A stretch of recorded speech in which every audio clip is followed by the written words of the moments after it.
Assalamualaikum warahmatullahi wabarakatuh. Senang sekali saya Nuding Hairani dapat berjumpa kembali dalam Suara Perempuan Muslimah. Sahabat Zakat TV, kali ini saya kedatangan bintang tamu seorang mahasiswi yang memberikan perhatian pada dunia pendidikan anak untuk kaum marginal. Siapa dia? Langsung saja kita temui Mbak Dwi. Assalamualaikum Mbak Dwi. Waalaikumsalam. Mbak Dwi atau Mbak Agustina Dwi Handayani. Mbak Dwi saya panggil singkat aja Mbak. Dwi. Terima kasih sudah datang di studio kami. Sama-sama, sudah diundang juga ke sini. Semoga bermanfaat ya perbincangan kita ya Mbak. Mbak Dwi ini kan founder dari CCE, Charity of Children Education. Boleh tolong ceritain sedikit apa itu CCE Mbak? Visi Community ini komunitas sosial pendidikan anak jalanan dan Lapak Pemulung di daerah Kebagusan, Jakarta Selatan. Di sana itu ada kumpulan anak-anak pemulung yang mayoritas anak-anak itu putus sekolah Kak. Gitu. Jadi kita selaku mahasiswi di sini kumpulan dari 15 kampus, kita ngebina mereka di rumah singgah ini. Gitu. Kita ngajar di sana setiap Sabtu sama Minggu. Apa yang menjadi latar belakang Mbak Dwi kok mau gitu ngurusin seperti ini gitu ya?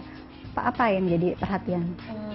Awalnya sih ini ketidaksengajaannya kayak gitu, karena dulu sebelum saya ada di komunitas CCI, saya juga punya komunitas di salah satu komunitas entrepreneur yang mengharuskan kita untuk membuat produk untuk kita kemas dan kita jual untuk menghasilkan gitu. Jadi salah satu teman saya itu bisa bikin sabun cair gitu. Nah ketika produknya sudah ada, kita tidak memiliki kemasan gitu. Nah untuk mendapatkan kemasannya ini kita jalan ke lapak-lapak pemulung dan kita mengunjungi salah satu lapak di Kebagusan. Nah ketika kita datang ke sana, ada salah satu warga yang cerita kondisi keadaan di lingkungan lapak tersebut, gitu, dari anak-anaknya yang kenakalan remajanya yang sangat tinggi, terus tingkat anak-anak yang putus sekolah itu banyak, gitu. Jadi kita lebih memutuskan untuk bagaimana kalau kita ngebina di sini untuk kita jadikan mereka lebih baik lagi, gitu. Padahal awalnya adalah mau cari botol untuk tapi kemudian akhirnya berbelok tujuan begitu. Usaha itunya jadi awalnya gimana? Jadi dibatalin begitu? Kalau untuk sabun cair sendiri sempat kita edarkan gitu, tapi karena fokus kita ke pendidikan gitu, jadi agak terbelakang, akhirnya kita putuskan untuk ya udah kita stop dulu, kita fokus ke CCI. Bagaimana cara pertama memulainya tuh Mbak Dwi? Mengumpulkan anak-anak, mengumpulkan volunteer begitu, gimana? Kalau untuk mengumpulkan anak sendiri, kan kalau di lapak Kebagusan itu punya sistem hari ini mereka kerja, mulung, hari ini mereka makan gitu. Jadi banyak orang tua mereka yang kontra ketika kita datang untuk mengajar anak-anaknya gitu. Daripada kalian belajar, lebih baik kalian kerja, nyari dan kalian bisa makan. Akhirnya kita memutuskan untuk mengadakan penyuluhan terhadap orang tuanya betapa pentingnya akan pendidikan gitu. Setelah adanya penyuluhan ini, alhamdulillah orang tua di lapak sana setuju dengan memang pendidikan itu penting, jadi mereka membiarkan anak-anaknya belajar. Bagaimana cara Mbak Dwi merubah pandangan mereka dari yang tadinya nggak setuju kemudian jadi setuju? Kita lebih memotivasi bahwa anak itu sebenarnya aset bangsa, aset orang tua juga, aset mereka, orang tua si anak gitu kan. Karena ketika anak ini menjadi anak yang tumbuh menjadi anak yang pintar, anak yang cerdas, itu akan menjadi tulang punggung buat keluarga mereka dan mengubah nasib mereka di masa yang akan datang. Tantangan yang dihadapi pada saat itu gimana? Kan nggak mungkin langsung diedukasi gitu, diberikan penyuluhan terus orang tua langsung setuju gitu. Ada hal-hal yang menjadi ini tidak hambatan begitu? Hambatan sih banyak ya Kak. Cuman kita lebih ke membentengi volunteernya untuk istiqomah gitu. Jadi kita harus teguh pendirian. Kalau kita di sini tujuannya untuk mendidik mereka, untuk mengajarkan mereka beramal begitu ya. Jadi perlahan Kak kita benahi, kita sadarkan masyarakatnya, warga di sana, dan alhamdulillah sekarang bisa terwujud. Ada berapa orang Mbak? Kalau sampai sekarang anaknya sendiri kita udah ada 70 anak yang kita bina di sana. 70 anak. Dari mulai berdiri? Dari mulai berdiri hanya 20 anak. 20 anak. Kapan tepatnya berdiri sisi ini Mbak Dwi? 15 September 2012. 2012. Jadi sekarang sudah 2 tahun ya. Iya. Mulai dari 20 anak. Bagaimana cara pertama mengajak anak?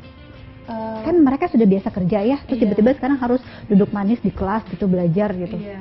Kalau kita waktu itu dengan kita berikan setiap kita datang kita berikan goodie bag itu makanan gitu, jadi mendapatkan perhatian dari mereka. Gitu. Kalau kalian mau belajar kita kasih goodie bag, gitu, goodie bag makanan sehingga mereka semangat untuk belajar. Ketika mereka udah mengetahui akan pentingnya belajar, kita udah nggak bawa lagi goodie bag, dengan sendirinya mereka yang datang ke kita. Menarik sekali ya, ini kan dari 15 kampus ya. Iya. Banyak kan ya Mbak Wi ya? Gimana cara bisa menginformasikan ke 15 kampus itu bahwa ini loh kita punya program ini, mau ikutan nggak? Itu gimana?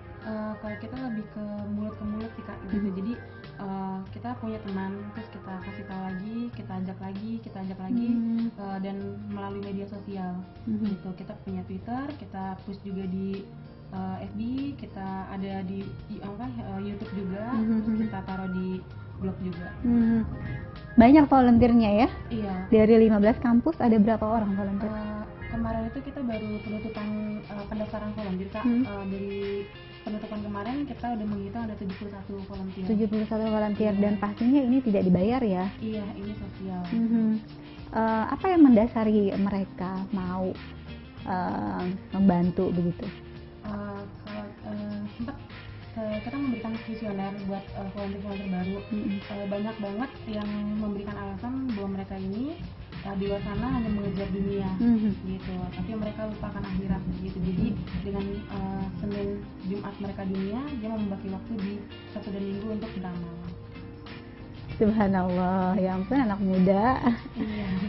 15 kampus, 70 volunteer. Dananya dari mana? Untuk beli goodie bag, untuk mungkin buku. Kalau kita waktu di awal itu kita sering ngadain penggalan dana, baksos di jalan-jalan gitu Kak, untuk melengkapi peralatan-peralatan belajar mengajar.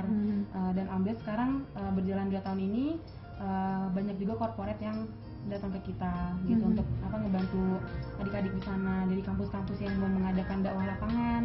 Itu mereka memberikan bantuan-bantuan papan tulis, ATK untuk mereka. Jadi awalnya biaya sendiri gitu ya Mbak Wi ya?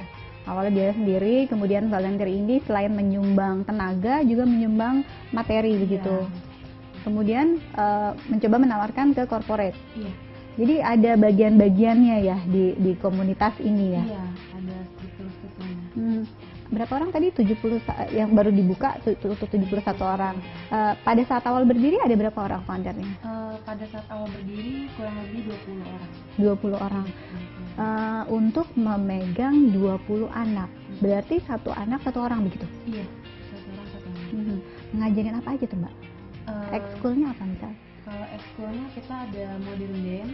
Modern dance? Iya, modern dance, tradisional dance, karate, terus ada musik. Itu anak-anak jalanan senang ya, seperti itu ya, karena fun begitu mungkin ya. Menarik sekali Mbak Wi. Sebentar kita harus break dulu segmen 1 ya. Sahabat Zakat TV, saya dan Mbak Dwi akan lanjutkan obrolan kami. Menarik sekali, anak-anak muda sudah memikirkan sosial begitu, memikirkan amal. Nanti di segmen kedua saya lanjutkan kembali ya.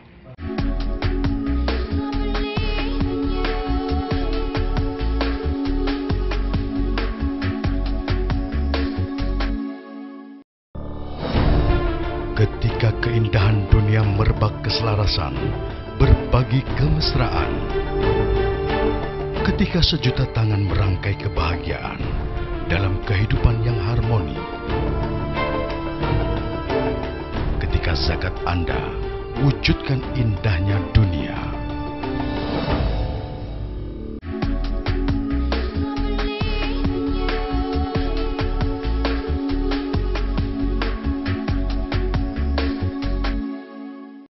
Kembali lagi di Suara Perempuan Muslimah bersama saya Nuding Hairani dan Mbak Dwi. Kita lanjutkan perbincangan kita ya. Oke Mbak, tadi sempat di segmen 1 kita obrol sedikit tentang ekskulnya itu ada apa, nari, modern dance begitu ya. Apa tanggapan anak-anak tuh Mbak? Kalau dari anak-anak sendiri memang mereka semangat gitu, senang di pelatihan-pelatihan yang ekstrakurikuler gitu. Jadi mereka itu memang menjiwai sekali dengan modern dance-nya, traditional dance-nya. Menikmati sekali gitu ya. Umurnya berapa sih Mbak? Mulai dari berapa aja? Dari umur 3 tahun sampai umur 16 tahun. 3 sampai 16. 3 sampai 16 tahun. Biasanya di mana tempatnya? Kita ngajar di lapak pemulung kebagusan. Jadi kita bikin nyewa salah satu rumah itu untuk kita jadikan kelas kita. Nyewa. Iya. Ada biaya lagi dong pastinya ya. Iya. Itu dari sumbangan corporate. Iya, sama kita kadang menggalang dana. Oke. Ini sekarang baru ada di Kebagusan gitu ya. Dengar-dengar katanya mau buka lagi di tempat lain ya, Mbak? Iya, itu kita mau buka di kawasan Depok di Jalan Nusantara. Gitu. Itu sudah ada orang volunteer lain yang mau ikutan atau buka dulu kemudian baru diworo-woro? Ini sebenarnya penutupan volunteer kemarin tuh sekalian kita mau mencari volunteer baru untuk kita alokasikan ke Depok. Gitu. Jadi nanti ketika volunteer kita udah siap, semua udah siap, nanti kita buka di Depok. Cara ngerekrut volunteernya gimana, Mbak? Ada persyaratan khusus? Persyaratannya hanya ini sih Kak, membuat CV, dikirim ke ke alamat email CCI. Itu nanti kita panggil, kita interview sedikit tentang skill mereka, tujuan mereka di CCI gitu. Jadi mereka bisa kita tempatkan di tempat yang memang mereka punya skill gitu. Jadi kalau misalnya mereka punya bakat nari, kita akan taruh mereka jadi guru nari. Jadi harus punya skill tertentu begitu ya, supaya bisa dibagi ke anak-anak nih. Yang paling banyak biasanya volunteernya di bidang apa, Mbak? Pendidikan. Pendidikan misalnya? PAUD itu kalau di hari Sabtu kan kita yang formal. Jadi kita ada kelas melati, mawar, jadi kalau di melati itu PAUD dan TK. Kalau di mawar itu kelas 1 sampai kelas 2. Kalau di anggrek itu di kelas 4 sampai kelas 6. Kalau di Sedat Malam SMP dan anak PAM, anak-anak awam. Anak-anak PAM? Iya. Itu mereka mau diajarin belajar gitu mau? Iya, kalau mereka itu lebih ke musik. Jadi kita ngajar musik ke mereka. Ini banyak sekali pertanyaan di kepala saya yang saya mau tanyain begitu. Mudah-mudahan saya nggak lupa. Dari usia PAUD sampai usia 16 tahun, pasti kan cara menghadapinya beda-beda nih, Mbak. Sementara kan volunteer-volunteernya ini masih muda gitu ya, masih umur mahasiswi gitu. Apa tantangan yang dihadapi ketika harus menghadapi si anak kecil, si anak remaja gitu? Ada tantangannya nggak? Tantangan itu pasti ada ya kayak. Cuman kita lebih karena kita juga sempat mempelajari salah satu metode analisa sidik jari gitu, yang bisa melihat bakat anak itu dari sidik jarinya gitu. Jadi kita melihat sidik jari di masing-masing anak gitu. Jadi kita bisa melihat apakah gaya belajar anak tersebut gitu, misalnya apakah dia auditorial ataukah dia visual gitu. Jadi bisa kita bedakan dan bisa kita kelompok-kelompok. Jadi setiap ada anak yang masuk langsung periksa sidik jari begitu? Iya, kita kebetulan kan saya bisa melihat sidik jari, jadi saya lihat. Oh, jadi langsung ngebaca begitu? Iya, langsung kita baca. Nggak pakai alat gitu ya, Mbak ya? Kalau ada alatnya, cuman kalau kita lebih yang simpel dulu gitu. Yang paling banyak volunteer itu mengajar di bidang pendidikan, maksudnya daripada yang ekskul tadi itu ya. Apa yang biasanya diajar, pelajaran apa begitu? Di ekskul tersebut ya? Di yang pelajaran lain selain ekskul? Oh, kalau di TK kita ngajar kalistung, tulis dan hitung gitu. Kalau di SMP dan SD kita lebih ke private gitu. Private maksudnya gimana? Jadi kan misalnya di kelas 1 sampai kelas 6 gitu. Jadi gimana caranya anak ini bisa menjadi juara di kelasnya gitu, karena dari curhatan mereka yang masih sekolah juga gitu kan. Mereka cerita kalau di sekolahnya itu mereka diasingkan gitu, karena mereka anak pemulung gitu. Jadi mereka percaya dirinya kurang gitu, karena merasa saya ini hanya seorang anak pemulung gitu. Mereka orang-orang kaya yang bisa bisa les di luar sana gitu. Jadi dengan mendengar cerita itu kita memfokuskan untuk memberikan mereka private gitu, dan alhamdulillah private pelajaran tertentu begitu atau? Iya, private pelajaran tertentu. Nah, alhamdulillah kemarin dapat kabar kalau ternyata mereka banyak yang dapat peringkat. Jadi selain mereka ikut di CCI ini, ada juga yang sekolah di sekolah umum. Jadi bukan cuma yang putus sekolah aja ya, Mbak ya. Apa yang menjadi syarat yang sudah sekolah boleh masuk CCI itu? Ada syarat khusus juga nggak, selain kan tadi kan awalnya untuk anak putus sekolah begitu ya, kemudian pada perkembangannya juga menerima yang anak sekolah gitu ya? Untuk persyaratan sih enggak ya, karena kita juga melihat kalau mereka ini anak-anak pemulung gitu, terlebih buat kita, motivasi buat kita gimana caranya di luar sana itu tidak ada lagi kesenjangan sosial gitu, dengan kita memberikan pembelajaran ke adik kita ini, dia bisa membuktikan dan orang-orang di teman-teman di sana bisa ngeliat, oh ternyata anak ini berprestasi gitu. Jadi dia nggak diasingkan gitu. Saya dengar Sisi juga mengusahakan untuk mendapat beasiswa. Iya. Bisa diceritakan maksudnya seperti apa, Mbak? Karena di sana itu mayoritas pekerja orang tuanya adalah pemulung yang penghasilannya itu terbatas, gitu kan. Jadi banyak banget di sana yang putus sekolah karena biaya, gitu. Karena kemarin juga banyak yang mau masuk SMP dan orang tuanya nggak sanggup untuk biayai sekolah mereka, jadi ada wacana ya udahlah anak saya gak usah lanjut sekolah, gitu. Jadi kita di sini mendengar hal itu agak sedikit geram ya kayak gitu. Jadi kita mencoba mencari cara untuk ke corporate, gitu. Dan alhamdulillah kemarin ada bantuan dari HIPMI Peduli, kita dapat beasiswa untuk 2 orang anak, gitu. Untuk ke jenjang berikutnya. Iya, untuk jenjang SMP. Cara menilainya gimana, Mbak Wi? Cara menilai kita mencari anak-anak yang berprestasi. Kebetulan salah satu adik yang mendapat beasiswa sempat kita masukkan di Olimpiade Sains Tingkat Nasional, Kak. Dan dia masuk ke babak semifinal mengalahkan 134.000 peserta. Subhanallah. Dan itu yang akhirnya terpilih untuk menerima beasiswa. Iya. Saya jadi penasaran bagaimana cara volunteer ini, Mbak Du dan teman-teman membuat proposal begitu ke korporat karena kan ini baru ya, baru 2 tahun, kemudian juga anak yang ikut belum terlalu banyak begitu ya, secara perkembangan ya masih bayi, bisa dibilang 2 tahun gitu ya, masih batita. Gimana cara supaya bisa menarik korporat, Mbak? Apa yang dijual dalam tanda kutip? Oh maaf, ditahan dulu. Nanti kita lanjutkan di segmen ketiga. Sahabat Zakat TV, jangan kemana-mana, saya dan Mbak Dwi akan kembali.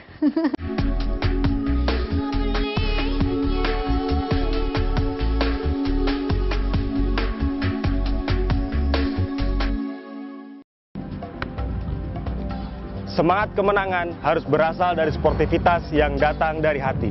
Saya Bawang Pamungkas, saya zakat di Dompet Duafa. Keluarga adalah sumber inspirasi saya. Kehangatannya datang dari hati. Saya Inneke Kusharawati, saya zakat Dompet Duafa. Berbagi memudahkan rezeki, karena datang dari hati. Saya Ipo Santosa, zakat di Dompet Duafa. Dompet Duafa.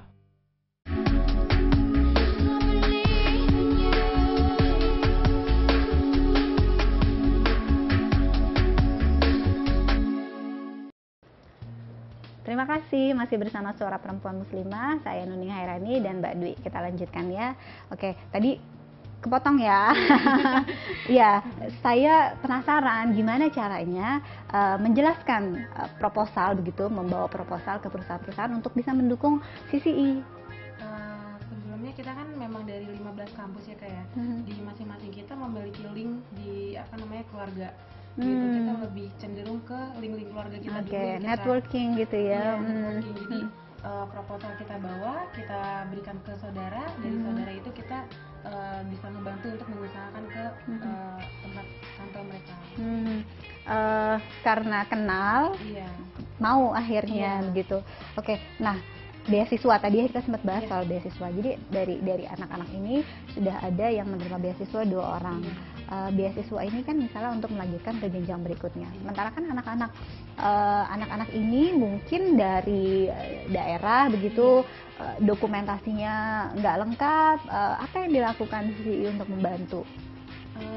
Untuk ke jenjang akta kelahiran gitu, kita masih tahap belajar ya kayak gitu, masih mempelajari juga. Nah kalau untuk yang sekarang ini solusi yang kita berikan, mereka kita masukkan ke swasta, Kak, gitu. Masukkan ke swasta. Kan kalau di swasta itu tidak terlalu membutuhkan kelengkapan itu kan, gitu. Jadi kita memasukkan mereka ke swasta. Biasanya kalau di negeri kan gratis ya kayak, jadi kita berharap banget bisa masuk negeri. Cuman itu tadi karena harus ada persyaratannya. Jadi kita harus melempar mereka ke swasta. Swasta kan mahal ya Mbak Wi ya. beasiswanya ini mungkin kan ada batasan, Iya. maksimal berapa? Gimana cara mengatasi itu juga Mbak? Kembali lagi ke volunteer Kak. Jadi kita punya volunteer di masing-masing kampus. Jadi kita bikin celengan peduli pendidikan anak pemulung. Nah itu kita berikan ke volunteer itu untuk dikoordinir di kampusnya mereka masing-masing. Gitu. Jadi ketika akhir bulan kita bawa celengannya, nah itu kita alokasikan buat pendidikan mereka. Sampai saat ini hambatan apa sih yang paling sering ditemui? Untuk saat ini hambatan yang paling sering kita alami itu adalah mobilitas anak-anak Kak. Mobilitas? Mobilitas mereka. Seperti apa Mbak? Mereka kan memang lingkungannya kurang baik ya Kak, jadi terpengaruh juga pada psikologi anak-anak yang ada di sana. Gitu. Kalau anak-anak remaja yang sekarang kita nge-add Facebook mereka masing-masing. Gitu. Jadi mereka juga punya Facebook ya? Punya Facebook. Jadi kita mantau mereka lewat Facebook gitu. Tapi kita kadang kakak volunteernya mengubah nama agar mereka nggak tahu kalau itu ternyata kakaknya. Gitu. Nah itu banyak sekali status-status mereka tuh yang mengarah-arah ke pacaran gitu. Nah dari situ itu PR apa yang harus kita benahi gitu di pubertas ini. Biasanya apa yang dilakukan? Kalau kita sempat mengadakan penyuluhan juga, apa namanya kayak bahaya akan narkoba, bahaya akan seks gitu. Jadi itu sebagai pembelajaran buat mereka. Oke, itu untuk anak-anaknya. Untuk orang tuanya sendiri, apa ada penyuluhan lanjutan begitu? Di awal kan edukasi untuk mereka mau menerima bahwa anaknya sekolah supaya masa depan lebih baik begitu. Iya. Kemudian di tengah jalan apa ada edukasi lain untuk para orang tua? Untuk para orang tua kita belum ada sih kayak belum memberikan penyuluhan lebih lanjut gitu karena kita masih fokus ke adik-adiknya.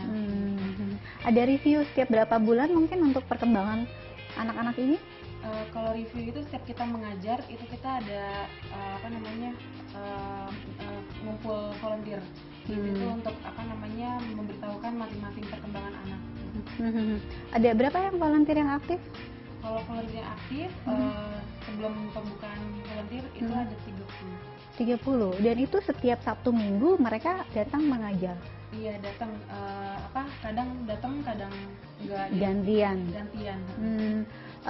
Anak-anaknya sendiri ketertarikan mereka begitu atau absen mereka setiap minggu apakah makin lama gitu kelihatannya begitu Mbak Wi tertarik terus atau nanti ada saatnya aduh males nih gitu, itu gimana? Kalau di sisi ini kan memang kita menggunakan sistem kekeluargaan Kak gitu. Jadi antar volunteer, antar adik, semuanya antara ibu-ibu dan warga di sana kita pakai sistem kekeluargaan. Jadi dengan adanya sistem kekeluargaan ini yang membuat mereka itu selalu kangen dengan kakak-kakaknya. Gitu. Ketika kakak-kakaknya datang, itu pasti mereka dari arah kejauhan udah kayak kakak gitu. Jadi yang kakak belajar ya hari ini. Jadi mereka udah semangat duluan. Biasanya berapa jam sih dalam sehari? Kita itu dari jam 10 sampai jam 3. Jam 10 sampai jam 3, cukup lama juga ya? Iya. Itu untuk berapa pelajaran? Itu untuk beda-beda ini Kak, jadi beda-beda kelas. Kalau di PAUD itu dari jam 10 sampai jam 12, dari jam 12 sampai jam 3 itu dari SMP sama alam anak-anak. Oh jadi nggak terus-terusan untuk satu kelas begitu ya? Apa sih yang Mbak Dwi rasakan, yang Mbak Dwi dapatkan gitu ya setelah 2 tahun ini mengurus adik-adik kita ini? Apa manfaat atau mungkin ada sesuatu yang dirasain gitu?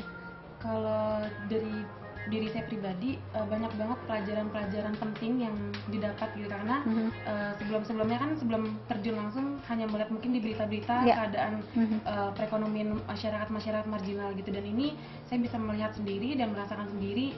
Terkadang banyak juga kayak yang curhat ke kita gitu kan, maksudnya dengan perekonomian mereka kadang ada yang nggak makan gitu, jadi membuat kita tuh lebih lebih ingin motivasi diri sih Kak untuk gimana caranya dengan adanya kita itu bermanfaat buat orang lain. Gitu. Jadi seperti tadi tujuannya para volunteer itu ingin bukan cuma memikirkan dunia gitu ya, tapi juga memikirkan akhirat. Subhanallah. 20 anak tadi ya, sampai sekarang berapa jumlahnya? 70 anak. Sabtu Minggu jam 10 sampai jam 3. Menyewa satu ruangan gitu tadi kan. Bagi-bagi ruangannya dalam satu ruangan semua 70 anaknya gitu atau per kelas? Per kelas kita sekat di ruangan itu kita sekat, jadi ada sekatan meja. Itu mengganggu nggak suaranya? Biasanya anak-anak rame ya. mengganggu sih Kak gitu. Cuman kita fokusin kan ke dari TK sama PAUD kan sama-sama pelajaran kalistung menyanyi gitu. Jadi mereka bisa, kalaupun track-track kan memang itu pelajaran mereka yang nyanyi gitu. Kalau misalnya SD sama SMP sih udah bisa diatur. Iya, sudah mulai mengerti ya. Ada cerita menarik nggak yang pernah Mbak Dwi hadapi begitu? Mungkin ada yang keingetan terus sampai sekarang gitu.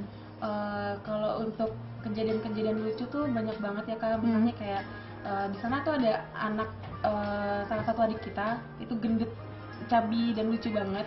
Itu dia memang suka nari gitu. Jadi pas lagi kakak-kakaknya latihan nari, dia di belakang ngikutin nari gitu sambil pipinya tuh goyang-goyang.